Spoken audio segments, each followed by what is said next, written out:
Hey everybody, today I'm going to be reviewing 50 Shades of Grey. I'm sure you thought that when you saw the video, the title, that it was a prank, but no, I really did see it because... It's not a prank. Yeah, he invited me. I invited her. This is Michael, and he is one of my best friends. He's very different than me. You pay attention to pop culture a lot more than I do. Yes, Like, that's true. He's seen all the Twilight movies, and you've read all of them. And Regrettably. And you read 50 Shades of Grey. Regrettably. I never read it.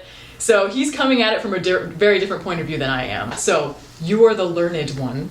I'm the learned one. If you can consider being learned, put learned 50 Shades of Grey in the same sentence. You can't learn from, well, you can, there is something to learn there, but nothing educational. Exactly. Purely recreation. Anyway, and I've never done a review with anybody before, so you're my first. I'm glad I could be your first. So the premise is, for those of you that live in a cave, okay, it stars Dakota Johnson, Jamie Dornan, is that you say that? Jamie Dornan. And directed by Sam Johnson Taylor. I thought it was Sam Taylor Johnson. Oh, well maybe I got it wrong. Sam Taylor Johnson, people. Yeah, I really did a lot of research before this. Clearly. It's about this young woman who's graduating from college, and she's very shy and she's a virgin. She meets this guy named Christian Grey, very wealthy, billionaire guy, and he's very mysterious, and he's tortured, and he plays classical music after sex because he's deep. And anyway, he's a tortured soul. Yeah. No pun intended. No sorry. pun intended. Yeah. He's a tortured soul. He's good with puns. Anyway, that was your or pointing them out. He's also really into BDSM, and so he has a torture room. And so it's about their relationship and whether or not she's willing to give herself to him and be submissive to his dominance. When I got out of the theater, I will say I found that movie to be hilarious, offensive, boring, and fascinating all in one. And there's not that many movies that do that to me. I thought it was kind of just a little cheesy, to be honest. I mean... And I just, I read, like you said, I read Twilight, and I just could see the parallels. Christian Grey is an Edward Cullen, Anastasia Steele is the Bella Swan, and... Although she's better than Bella, at least. What do all these people have in common? They all piss me off. Let's talk about the acting. What did you think about the acting? Well, Dakota Johnson's character, Anastasia Steele, is really shy and, just closed off and a virgin. So she's not really comfortable with her sexuality. She's not really sexually out there. Yeah. So the way she portrayed her was really, I thought it was pretty spot on from the novel. I thought she actually was really good. I mean, the material is absolutely terrible, but she kind of brought a humanness to it, or as much as she could. Now, she could be in the Olympics of lip biting and eye rolling. She was a lot better than the guy. I had never seen this guy before, but to me, he looked like a Ken doll. And he was he was like a doormat. Every line he said, it was just so unconvincing. Whether or not that was intentional is up for debate. But that's my problem with this movie. That's what I want to talk about. Because I feel, the whole time I'm watching this movie, and I mentioned this to you while we were watching it, I kept thinking about American Psycho. Because when you think of movies that have been, or adaptations of books to movies, I would say that's probably one of the best ones. A lot of people think that movie is much better than the book. Because it took the idea of the book, which is a very kind of schlocky premise, much like 50 Shades of Grey, and it turned it into this masterpiece where it made it satirical and dark, and it examines our obsession with materialism and sex and violence and how it all ties together in society. And it was just brilliant. It's funny, and it's hard to watch at times. It's dark, but it works so well. And I feel like at times the movie was trying to do that in little bits, but it just didn't have the intelligence to do so.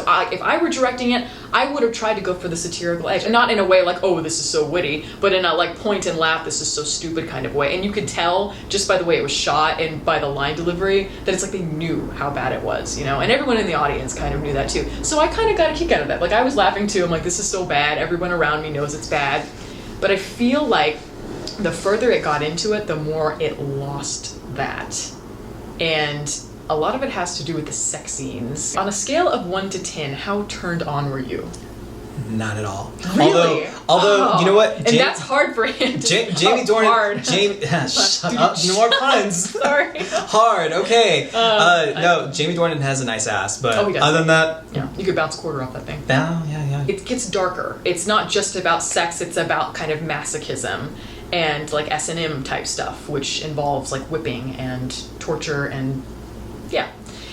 But my problem with that is every scene was the same. It's like, this is not meant to be erotic. This should be something that is kind of erotic, but then it should turn and be like, wait a minute, this is dark and this shouldn't be happening and she's losing control, sort of thing, right? Mm-hmm. And I hated that they didn't go anywhere. It was all just one note trying to be erotic, lots of like, you know, heavy breathing. And there's one scene where there was a chorus. She laughed so loud, okay? And, and it's just like chorus. And I literally just went, she started busting out there's laughing. a chorus. There's a chorus, Michael. Really what I want to talk about, like as far as the sex scenes, this is the controversy that comes from the idea of the novel in general. Even though it is a romance novel, a lot of people have... Erotic romance. Well, yeah, but a lot of people have issues with it. And I want to ask you, do you think that the book is anti-feminist? I would say yes. Really, it's just about a male, you know, dominating a female. But yeah, yes, there is a love story in there. I will definitely admit that there is a love story there, and it was beautiful when reading the books. I did like it. Of course you did. I did like it. It was okay. He's a hopeless romantic. Shut up. I kind of agree that yes, this book is anti-feminist, but in other ways, it's trying not to be.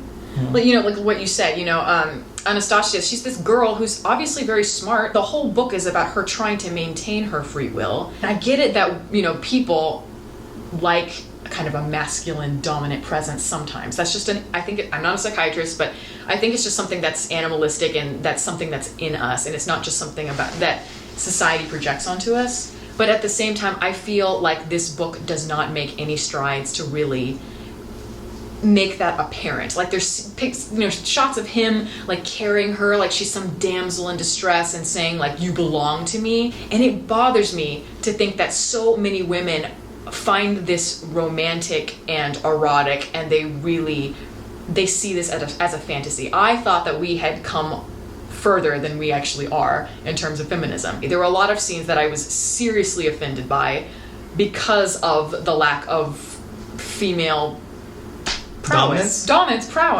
whatever.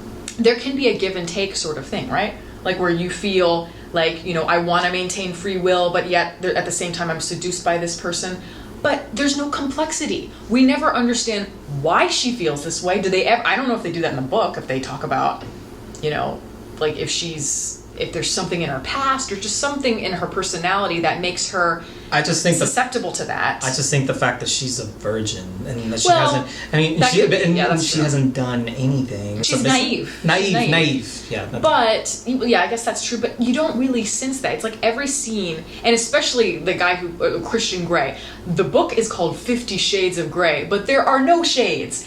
He is literally just a projection of fantasy by females or males, what they think a masculine type of person should be. There's nothing about him that is original. Nothing. He is a complete cliche. He's the guy that's, you know, handsome. He's a billionaire. So he has a tortured past. He plays classical music. He wears suits. No. So he's not an anti-hero or like a Byronic hero or anything. He's just. I just see him as. I don't even see him as any. I just see him as, you know, just literally a symbol for what people fantasize about. And the scenes between them I thought were really boring. Like at first I thought they were, you know, amusing, but then later it's like it's the same thing over and over. It's him saying, you belong to me. Have you read the contract? I'm still deciding. Why won't you let me touch you? I can't let you touch me. Can we explore why we're having these conversations? No, of course not. It just didn't know what it wanted to be. It could have really gone in that ironic, satirical route to really let people examine why they find this to be such a